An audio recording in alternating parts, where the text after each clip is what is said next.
My name is Pat. I'm going to be talking about some of the advantages or the pros and the disadvantages, the cons of split plots. There's a lot of attendees, so to avoid disrupting the presentation, all the attendees are muted, but there's a question box in GoToWebinar over on the right that if you open that up, you can type questions, and Brooks is going to be monitoring that box and answering your questions as we go through the webinar. So any questions you have, just ask them, use it via the question box when they occur to you. Okay, let's get started. So I'm going to be talking about the advantages of split plots, and I'll be using examples to illustrate those advantages. I'll also be talking some about the disadvantages because the pros and cons kind of go hand in hand, and then I'll be kind of summarizing what those disadvantages are. So the majority of the talk will be going through examples illustrating different situations where you want to use split plots. Those are the pros, but I'll also be talking about the disadvantages and then summarizing what those disadvantages are after we go through all the examples. The final thing I'll do is talk about things that you should remember when you're using split plots. So let's get started by talking about advantages, or the pros. Well, the pros include that split plots are practical. That's probably the biggest reason to use a split plot. If you have hard to change factors, completely randomizing those hard to change factors may make it impractical to run the DOE. So if we randomize the hard to change factors in groups rather than randomizing every run, you can save a lot of labor and usually a lot of time. Okay, so it may make a DOE that would otherwise be impractical practical. And I'll show an example of that. The second pro is malleability. And a malleable design means that we can combine different types of factors, factors that naturally have large experimental units, for example, can be easily combined with factors that have smaller experimental units. And I'll use an example to illustrate that. The third pro is they're more powerful.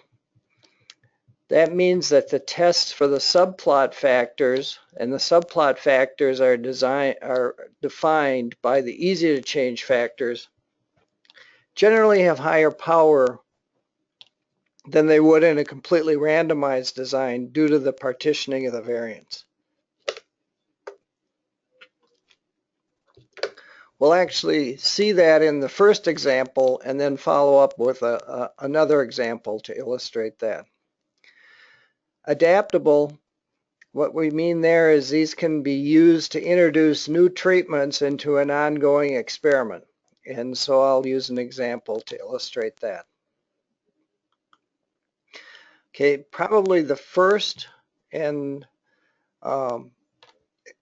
pro is the biggest pro.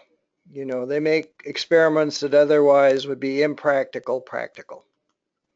So let's look at an example from the literature where Thomas and his fellow researchers carried out a design to determine the effect of bacterial vascular narcosis on the yield. The bacterial is a contamination that affects the roots of sugar beets, and they wanted to find how that affected the yields of the sugar beets planted using different in-row spacings. So the two factors in the experiment were the plants inoculated or not inoculated using this bacteria, and the second one was the in-row spacing between the plants. The first one, the inoculation, was the hard to change factor. The reason for that is the bacterial inoculation levels were applied to whole plots, and then the spacing varied within the whole plots.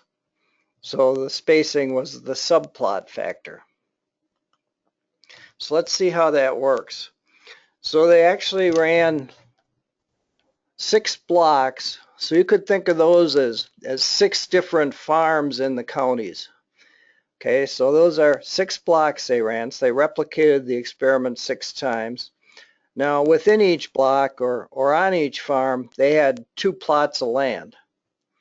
And on one plot of land, they're going to set up and vary the row spacing randomly, and they're going to inoculate those plants with the bacteria. Then on a different plot of land, some distance away, they're going to set up and vary the spacing on the plants, and they're not going to inoculate them with the bacteria. Now, the importance of the split plot here is that if they were trying to do a completely randomized designs, then they'd be trying to inoculate rows within a plant, and there'd be almost certainly drift that would get that inoculate into the rows that aren't supposed to be inoculated. By doing a split plot where you're going to put the inoculate on the whole plot, you can put the second plot that's not going to be inoculated far enough away that you can negate the drift of the inoculate when it's sprayed on. Okay, so this experiment would be, first of all, difficult to try and spray rows instead of plots, and secondly, you'd get contamination of the non-inoculated plants when you're trying to spray the rows that are inoculated. So it made an impractical, completely randomized experiment into a fairly easy to do split plot. Okay, so the data that was in the paper is on the left, and you kind of read from the bottom up. So block 1 was on the bottom, block 2, block 3, up to block 6. In each block, they had 2 plots of land. 1 plot of land had row spacing randomized and was inoculated. The second plot of land in a block had the row spacing randomized and was not inoculated. Now that data has been translated into Design Expert on the right. Now the reason for assigning these inoculation levels to the whole plots that they gave in the paper were to confine the inoculum as well as possible to its assigned plots, thereby avoiding contaminating the non-inoculated plants. Okay, that made this experiment that would be impractical or maybe impossible, practical and easy to do. Now the second one they gave is one we'll talk more about later with the third example, but to allocate the precision where it's needed most. They talked about the fact that they expected the difference in yield between inoculated plants and non-inoculated plants to be big. Okay, the factors that are hard to change, in this case that's inoculated or not, tend to have higher error. But if the effects are bigger, you'll still be able to see them. Assigning the row spacing within the whole plots or making it a subplot factor, they expected to see smaller effects from row spacing.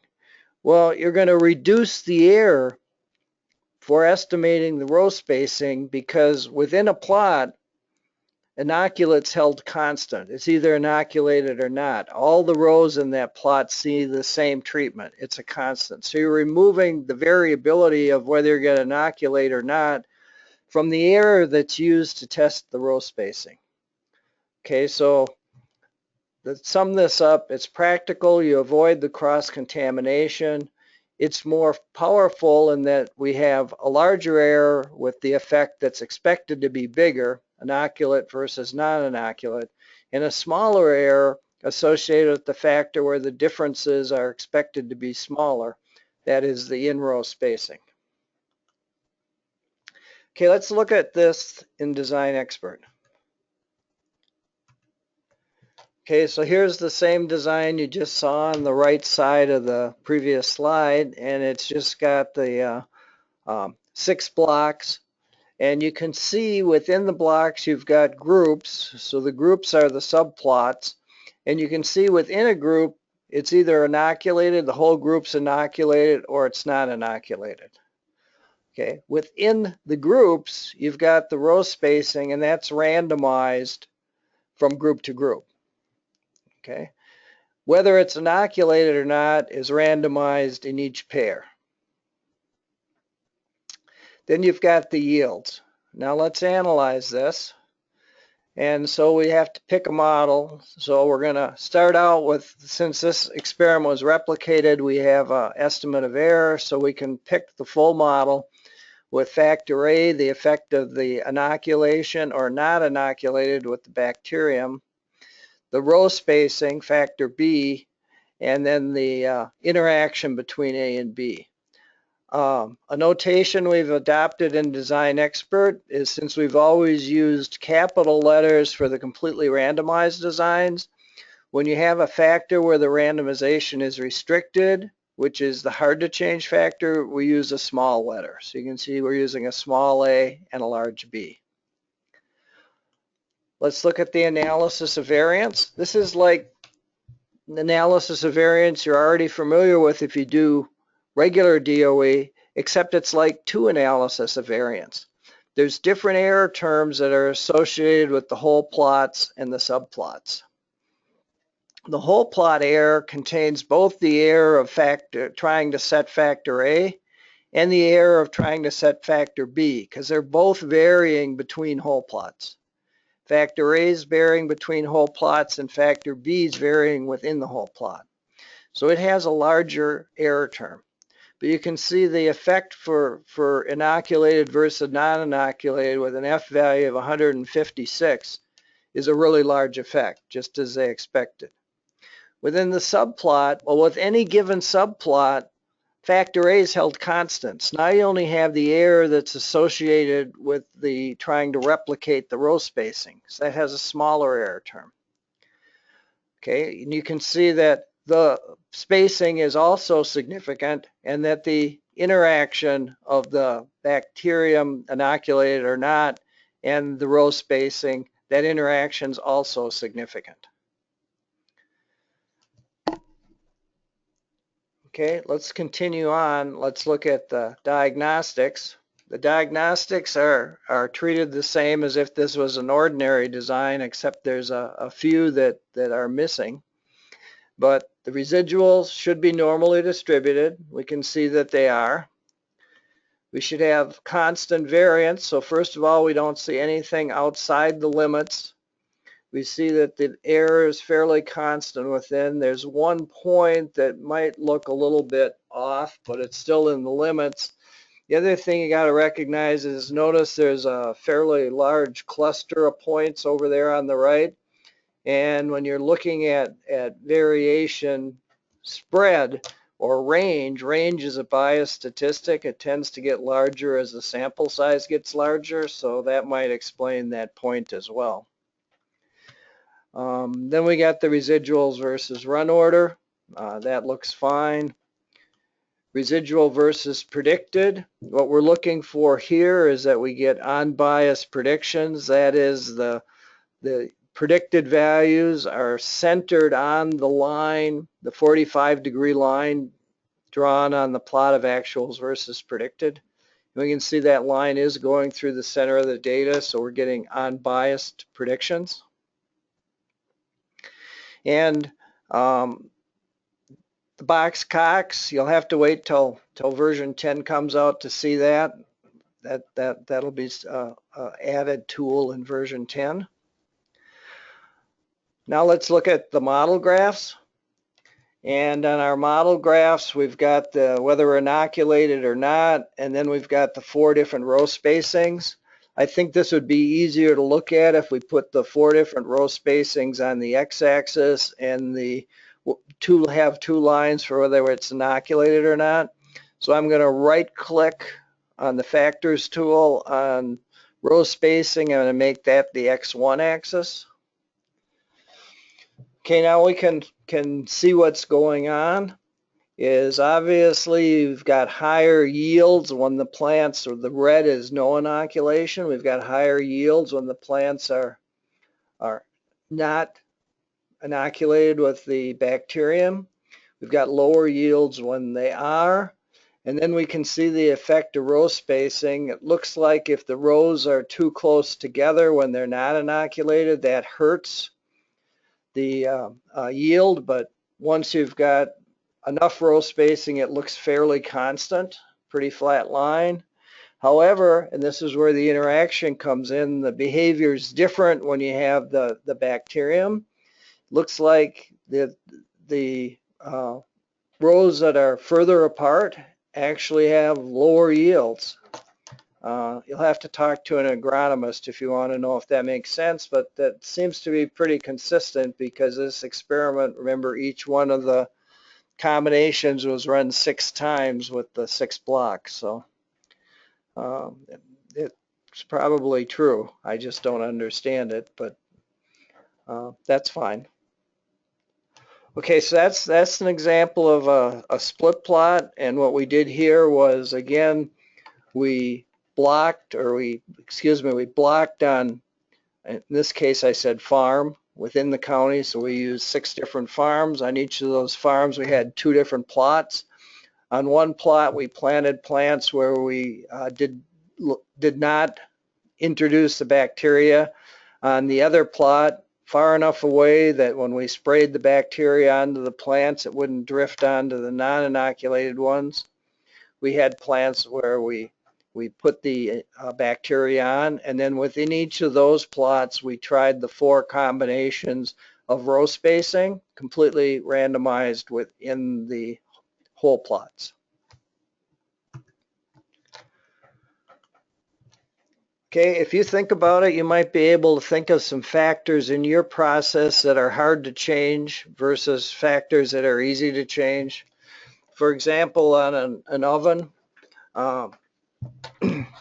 if it's a very small oven, temperature may be an easy to change factor. But when you get these large industrial ovens, they take a long time to equilibrate when you change the temperatures. And they may take so long to equilibrate that if you tried to completely randomize the oven temperature, the experiments would take longer than the time you have on the equipment to run them. So what you can do then is you can make the oven temperatures, change the oven temperatures in groups rather than in individual runs, and that's basically what a split plot is. Gate size on injection molding, I mean, you can change things like cycle time, booster pressure, screw speed. Those are just dials on the process.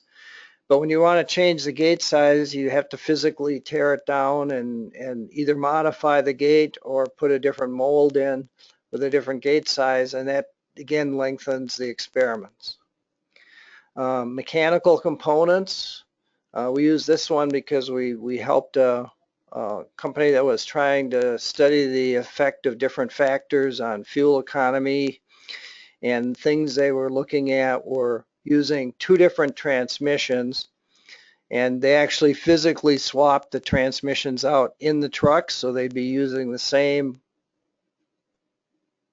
all the other mechanical components would be the same except for the transmission. And then they varied the load on the trucks, the grade of fuel, and some other factors, tire pressure, I think it was.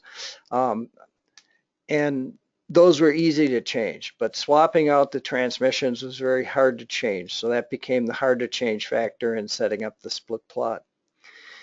In aerodynamic wind tunnel tests, the configuration of the scaled test article requires mechanically disassembling and reassembling the unit in the wind tunnel. That takes a long time. The flow parameters in the wind tunnel, pressure and wind speed, those are fairly easy to change. And so by doing a split plot where you're varying, say, the angle of the wing, make that a hard to change factor. That means you don't have to go in and tear down the model in the wind chamber, modify it, reassemble it, put it back up. So think about some of your factors and whether some of them are hard to change and others are easy to change. Okay, let's look at malleable factors that naturally have large experimental units can be easily combined with factors having smaller experimental units. So this is an example where microbiologists were trying to find the effect of 9 factors on the amplification of DNA. So they're trying to replicate DNA. And so 3 of the factors were associated with the configuration of the thermal cycler. So basically what you're going to do is you're going to put stuff together into the wells on they used a 96 well plate. Okay, and then you're going to run that through a thermal cycler to introduce temperature to allow the reaction to take place. And they wanted to know about the factors that affected the thermal cycler. Then there were 6 other factors that were concerned with the preparation within these individual wells on the 96 well plate. Okay, so the key points are that the combination of the 3 thermal cycle factors, if you think of that, doing each one at 2 levels, and you think of doing a factorial design, that'd be a 2 to the 3rd or 8 combinations. And then they wanted to vary the other 6 factors, and so they ended up using a 2 to the 9 minus 1. Okay, so that's all the factors, the 3 from the thermocycler and the 6 from the sample preparation. Within those 256 runs, there's, if you want to think of it, the 8 combinations of the thermal cycle factors. Okay, so the thermal cycle factors are varied between plates. So they're the whole plot factors, or in this case, you could call them whole plate factors, because to do the thermal cycling, you have to pick the plate up and put it in the thermal cycler. The sample preparation factors are varied within a plate. So they're the subplot, or in this case, the subplate factors. They can be varied within the plate in any of the 96 wells. So what we're going to do is we're going to perform this experiment where within the plates we're going to vary 6 of the factors, and the factors are listed there with forward and reverse primers, DNA probe, magnesium chloride, tween, that's a buffer, and Taq polymerase. Okay, so those are the 6 factors that you can pipette in, and you can vary within each of the cells on the 96 well plates. Then you pick the plate up and you put it in the thermal cycler, and you're going to run it through the 8 combinations of the 3 factors, a high and low anneal temperature, a higher and lower denature temperature, and a higher and longer and shorter denature time. Now you could run this if you wanted to as a completely randomized design, but since you have to pick the plate up to run it through the thermal cycler, that means you could only use 1 cell at a time on the plate. Now the measurements they were making were not absolute, they were relative to a standard composition, so they have to have a QC cell on each plate. That's kind of a side. It's just the measurement was a relative measurement to the QC row rather than an absolute measurement. So you could do the experiments one at a time. That means you're going to use 256 plates to run this as a completely randomized design. Or we could run this as a split plot design. Now our hard to change factors, the thermal cyclers, define 8 different combinations, so that means we have to use 8 different plates. So if we take our 256 runs, we can divide those using 32 runs on a plate to get our 256 runs. Okay. So obviously, again, using the split plot structure allows us to combine these factors that operate on a large area, the thermal cycle factors, with the factors that operate on a smaller unit, the cells on the plate, in a practical way. It would be impractical to do the 256 plates. Okay, let's look at this example in Design Expert.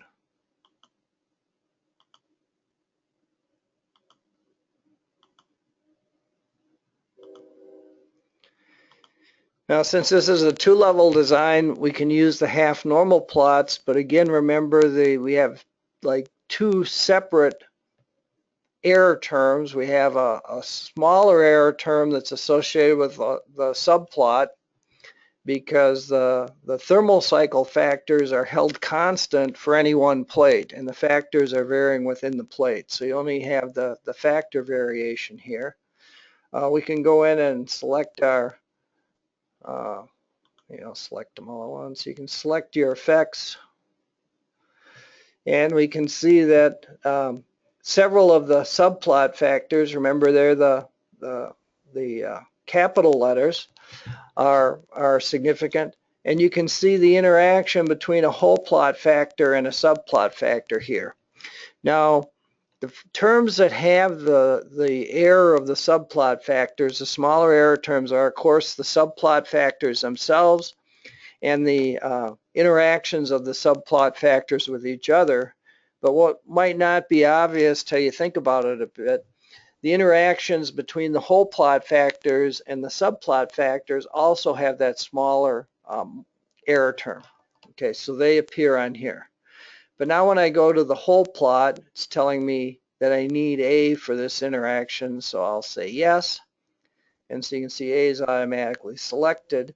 You can see that this plot looks like a half normal plot for a 2 to the third or 8 runs, because that's basically what the way the whole plot factors were varied. We had 8 whole plots for the 8 combinations of the pluses and minuses of those 3 factors. And these have the larger error term because you still have the subplot factors varying within the plates, but now you also have the variation between the plates that you have to account for. Okay, and it looks like that A and the anneal temperature and the denature temperature are important. Apparently the denature times were close enough together that we couldn't see their effect. Okay, then we can go to the ANOVA. Again, you see it's like 2 ANOVAs. We've got an ANOVA for the whole plot, and that's significant, and both the factors are significant. And we've got a ANOVA for the subplot, which is significant, and all the factors in that were selected for that model are significant. We can go to the diagnostics, and diagnostics are diagnostics. It really doesn't matter what design they came from. It should be normal. Now this one point, again, there's one point that seems to be deviating a little bit. We look at residuals versus predicted. That one actually is outside the line. Residuals versus run order. Other than that one point, we don't see much. Looks like we're getting on bias predictions. We can go ahead to the model graphs. And here we can see the interaction between the primer and the anneal temperature. We might want to blow this up a little bit. Let me see. I'm going to go in here to graph preferences and change the y-axis to be -10 to +20. And maybe I could have blown it up a little more, it looks like, but here we can see what's happening. It looks like at the lower anneal temperature, the primer doesn't make much difference, and we get better amplification. Higher numbers are better than we do at the higher anneal temperature. At the higher anneal temperature, then the primer does make a difference, and this primer is better than the other primer. Okay, so the 900 is better than the 200. Okay, so that's AD. We can also look at FJ. And FJ, it looks like there's a particularly good interaction between the probe and the TAC. When they're both at their low levels, we get better amplification than we do otherwise. And then finally, we can look at factor B was not involved in an interaction. So we can go in and we see that the higher denature temperature is a little bit better than the lower denature temperature. Okay, so the key to split plots is recognizing when you have a hard to change factor, then setting it up as a split plot so that you have groups. In this case, we have fairly large groups of 32, where the hard to change factors are constant within that group, and then the easy to change factors are varied randomly within the group. Then you go to group 2. Now you've changed the hard to change factors, but they're constant within that group. You're varying the easy to change factors and so on. So recognizing this structure before you run the design can make a design that would otherwise be practical to run. In this case, there's physical limitations because we can't thermal cycle individual cells. We have to thermal cycle the plate, and we can't afford to do one experiment on a plate. We want to do a number of experiments on a plate.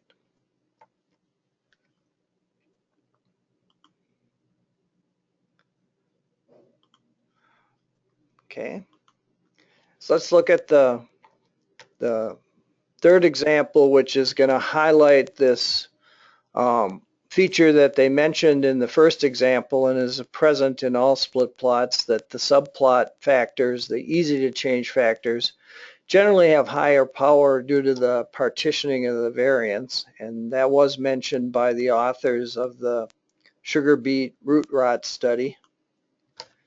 And so let's just look at a little math. You don't have to do this math, but a little math behind this.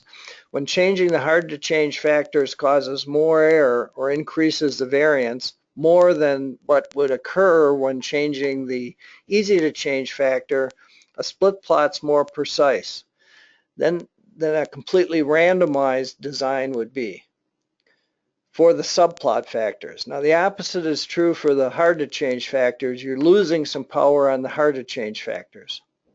We'll talk more about that later.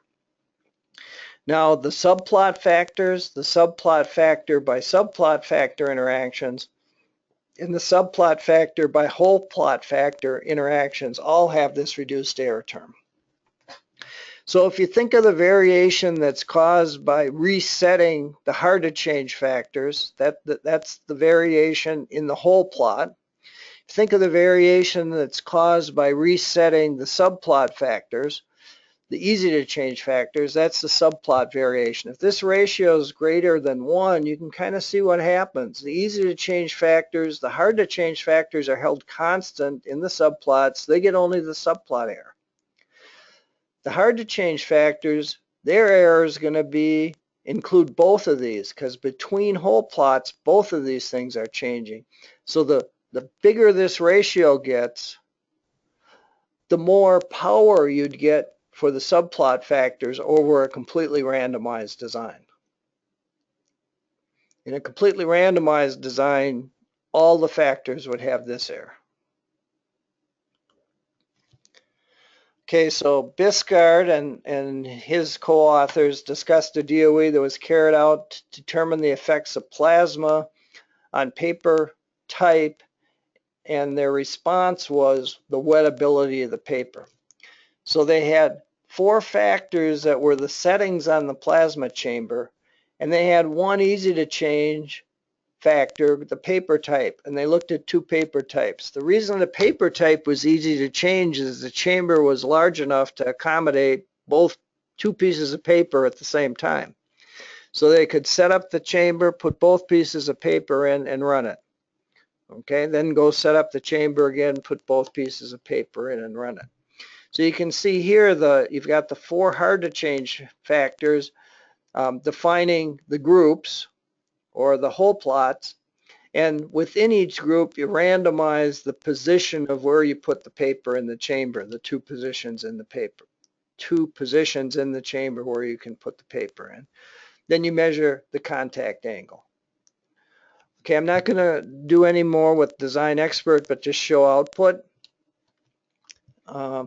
And you can see again we get the 2 plots. We get the plot for the subplot factors. Okay, there was only one subplot factor, so all we're going to see here is the subplot factor and then the interactions with the whole plot factors. Okay, so we see that the paper was important and the paper interacted with the pressure in the chamber. Then when we look at the whole plot, what we found was the pressure in the chamber was important, the gas was important, and there was an interaction between those two. So again, remember in a subplot, you've got, in a split plot, you've got like two ANOVAs. We've got the ANOVA for the whole plot. We can see the model significant and all the terms in that ANOVA are significant. And for the subplot, it's significant and the terms are all significant. Now, if you look at the group variance estimates, you can see here where the group variance is a factor of 20. So there's a lot more variation in changing the factors in the plasma chamber than there is changing which position the paper's in. And I think that makes sense. I mean, the paper's on the right or the left. It's, when you put it in the next time and you switch it, it's, there's no real error in replicating that. Assuming the behavior in the chamber is fairly uniform, that should be a really small residual. So most of the error is here. So if they had done this as a completely randomized design, okay, so any design that's run as a split plot, you can analyze it as if it was done completely random by just removing the groups and saying pretending it was completely random. What happens then is those two error terms get combined and you get actually a little higher power for the hard to change factors and lower power for the easy to change factors. Now you can see that of course we should find the same whole plot factors because their error has gotten, if anything, smaller. So they should pop out. But the error, including that hard to change factor error that's 20 times larger, hid the effects of the subplot factor, in this case the paper and the interaction with the pressure. Okay, so one thing to think about, and it's not mentioned a lot in textbooks, but in some cases it is important. If you have hard to change factors that have a lot of variation associated with them, and you think about doing a completely random design, you say, if I'm changing that oven temperature every time and trying to get it to equilibrate and it takes so long, that's really going to increase the error of everything I do, and I'm afraid it's going to swamp out the effects of everything else I'm studying. Then by doing a split plot and restricting how many times you change that temperature, you're not only making it easier to run the experiments, but you're making it easier to see the other factors that are varying within the hard to change factor combinations. And this is just the ANOVA when you analyze it as if it was completely randomized. Okay, so here's the difference. If you look at the whole plot and what the coefficients are, and you look at the delta to sigma, now the sigma is going to be changing whether we do this as a completely randomized or as a split plot. When we do it as a completely randomized, we use one error term for all the factors, and you can see the power is excellent for the whole plot factors, but the subplot factors are really suffering because now we're including that variation with resetting the whole plot factors. When it's analyzed as a split plot, well, now we're not changing the whole plot factors as often. The error doesn't get bigger, but you're not changing them as often. That means that you can't estimate that error as well. So the power does suffer somewhat, but we really reduce the error associated with those subplot factors. So for this design, we'd almost certainly see the effects of the size we detected in this design with the split plot, but that isn't so with the whole plot.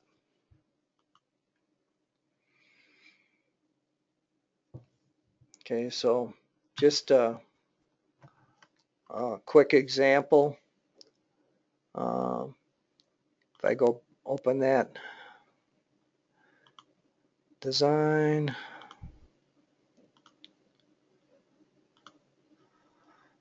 and rebuild it as a split plot.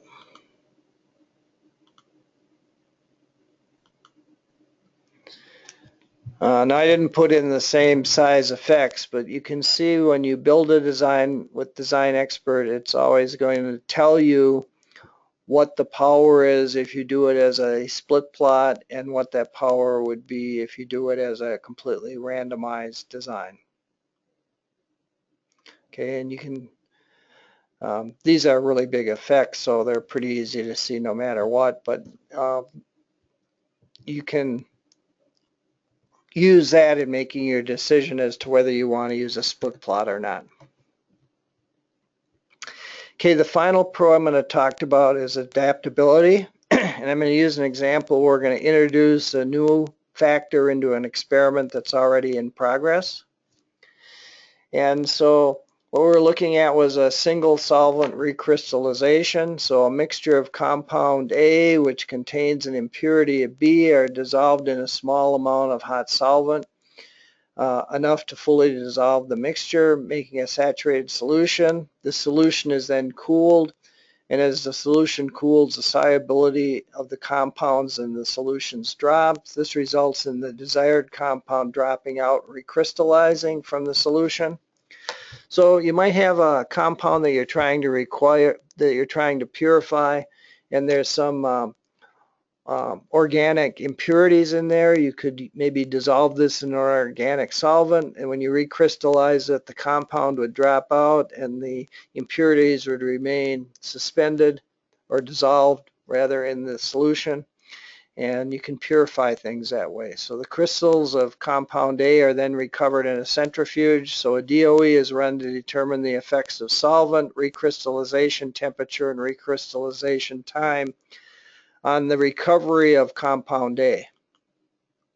Okay, so they just set up a design, 2 to the third, where they were varying solvent using 2 different solvents, 2 different temperatures, 2 different recycling times, and they measured the amount of A that was recovered. Okay, when you go in here, what falls off of the line are A and BC, then you have to select B and C to support that interaction. When you do that, you can see the effects, and obviously A has an effect, and you can see the BC interaction. There's a synergism that you want to take advantage of between the recycle time and the recycle temperature, using the short recycle time with the longer, said that wrong, using the lower recycle temperature with the longer recycle time. Okay, now just as this DOE was finishing up, so we're still running the runs, the boss asked, well, are the effects of the solvent temperature and time similar for our rotary vacuum filter? Well, we thought about that and said, well, we don't know, because the mechanism for a rotary vacuum filter is different than it is for a centrifuge. For example, on a rotary vacuum filter, you're building a cake and scraping it off. With a centrifuge, you're pumping stuff in and spinning it out. So that means you're continually exposing the crystals you recovered to more solvent that you're pumping in. They have different mass transfer properties, so we couldn't just say yes, it'll behave the same, or no, it'll behave differently. In this way, we decided we'd have to study it to see whether it behaves the same or not. Well, if we set this up as a split plot with equipment as a hard to change factor, so now we've got a 4-factor instead of a 3-factor design, and we've restricted the randomization on the piece of equipment, we can then just add that into our design. Now there's a drawback here in that we're only changing the equipment once, and we have 2 groups. So we're going to have the equipment effect confounded with the group effect. If we had set this up as a split plot to begin with, a better way to set it up would have been to do 4 centrifuge, 4 rotary vacuum, 4 centrifuge, 4 rotary vacuum. You'd like to have more changes in the factors than in the groups. Otherwise, groups and factors get confounded or aliased. So when we go to analyze this, we get again, two half normal plots, and we've got the half normal plot for the subplot factors, and that's pretty clear what's going on. But when we go to the half normal plot for the hard to change factors, the only thing we can estimate is A. There isn't enough information to estimate anything else. And so we can put A in the model, but we'll have no statistical test for it. So when you go to the analysis of variance, what it does is it says, okay, there's 0 degrees of freedom to estimate the error on the whole plot once you've estimated the effect. Okay, so there's no test for it. Okay, we do have standard analysis of variance, and we have tests for all of the subplot factors and their interactions. Okay, so that's all fine. Now when we go to look at the graphs, we can see what the effects of the subplot factors are. These LSD bars shouldn't be on here. I think that's something we've addressed in 10 because there is no error term. But we can look at the effect of A without a statistical test and make a engineering judgment and say either we think that effect is big, we better take it into account, or we think it's big, we better test it further to see if it's real, or we say it's small, it doesn't really make any difference, and whether it was statistically significant or not, it's so small it's not practically important, so we're going to ignore it. That was pretty much the case here where we said, you know what, the centrifuge and the rotary vacuum filter appear to be behaving the same.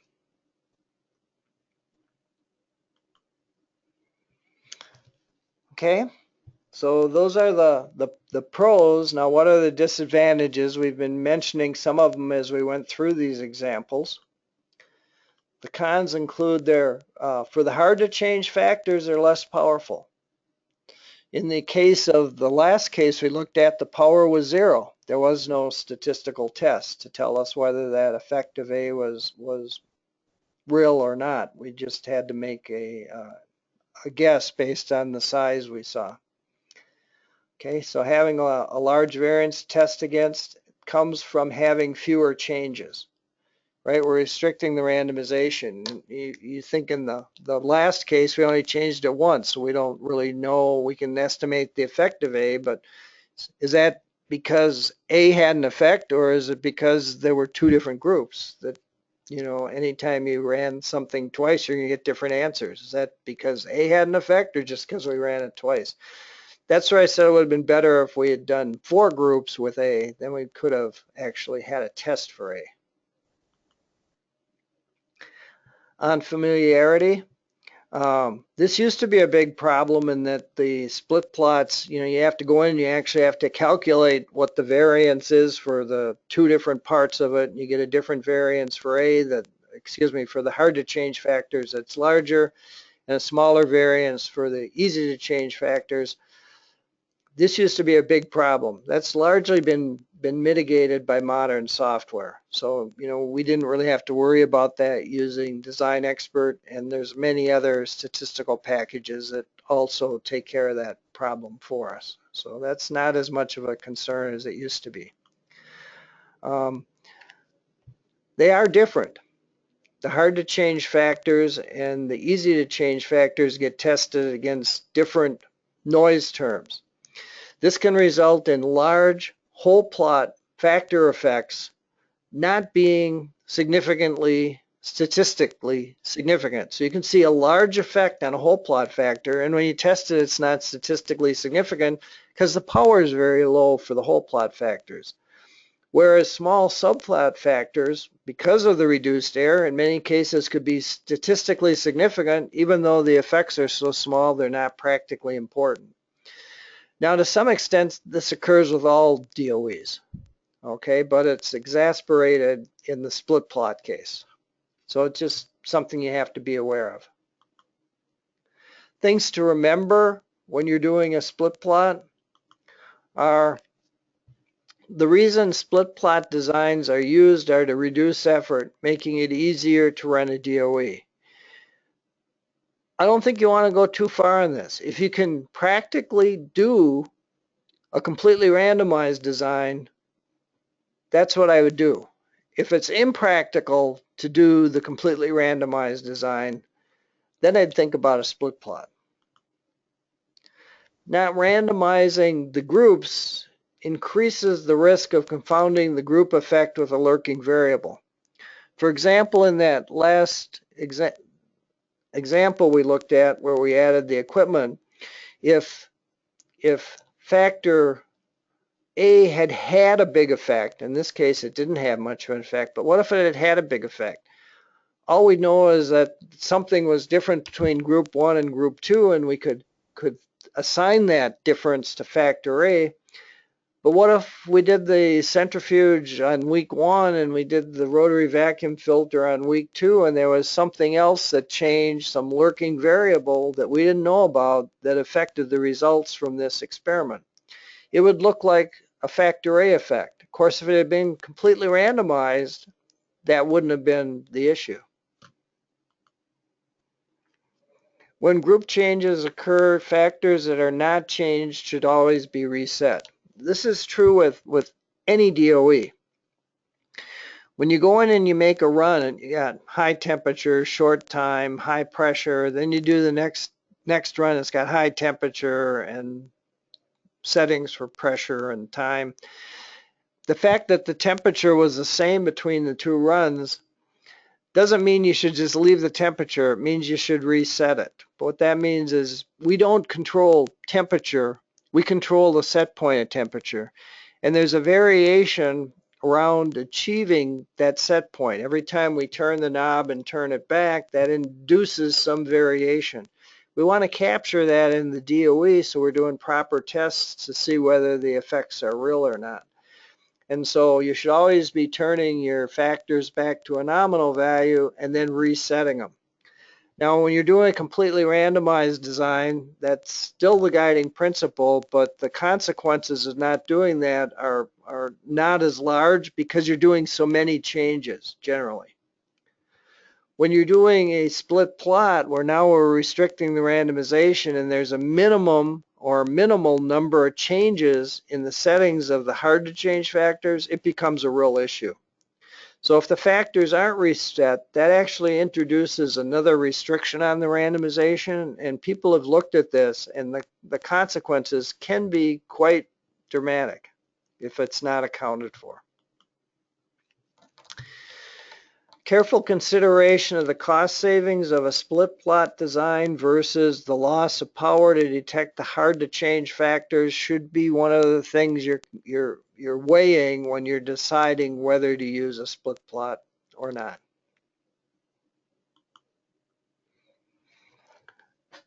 Okay, some support for you.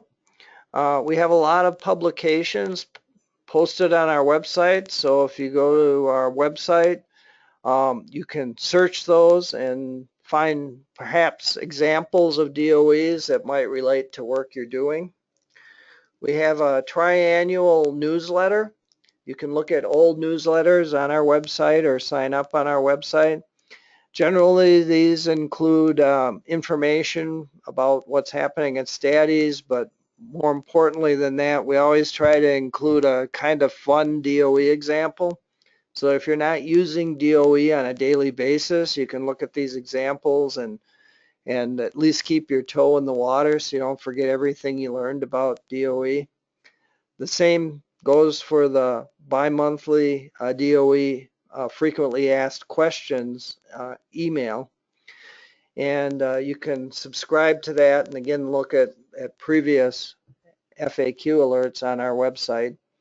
And what we do is we take questions we get on our from people asking for help on DOEs, and if we think it's a question that's of general interest to people, we publish those questions and the answers in the FAQ alert.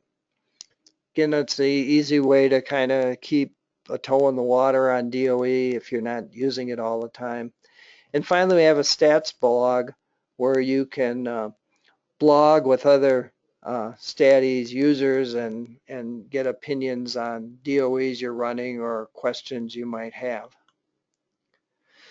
So I want to thank you for joining us today. This presentation was posted on our website. It's also in the Dropbox on the GoToWebinar screen.